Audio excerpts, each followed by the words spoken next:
I've had a few people actually stop me and ask me about this, and I thought I'd do a quick walk through about it. Basically, the premise of this is that I did not want to drill any holes in my boat, and instead really wanted to rely on the track system for the Lund Sport Track.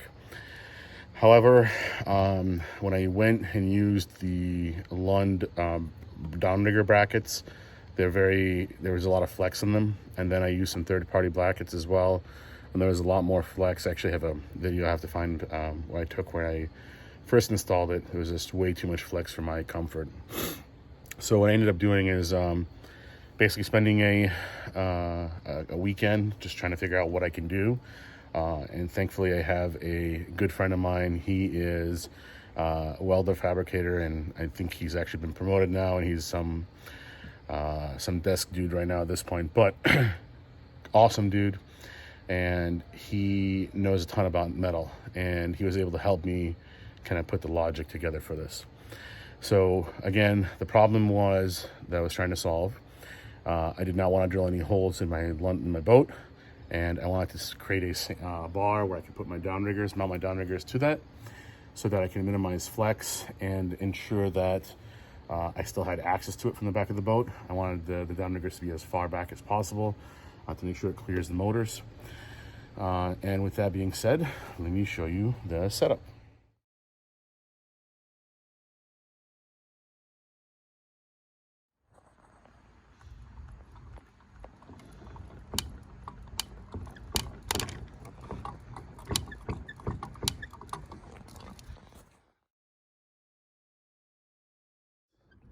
The flex is a lot better compared to that stupid bracket,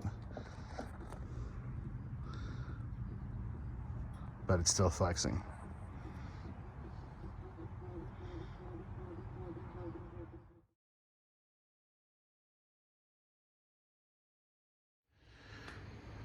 All right, so here's the setup that I have that I came up with to mount my downriggers on my boat. Basically, this basic setup here is that I have Traxtech mounts for the Lund Sport Track. I mounted it to some aftermarket track that I had laying around, and then I ended up cannibalizing a few other parts from other projects I had. This is some sort of universal track that I had. I think it actually mounts, it's supposed to mount a handline reel to a track system, but I had a few of these laying around that I wasn't using. I had a couple of risers that I used from the old setup that I had. And this is a really weird setup down here, but this is also a piece of track off another project I had. And then here I have the aluminum extrusion, and it has T-nuts that are attached from the bottom to the riser that's attached to the mount, which slides into the track. So this comes off and this track goes in.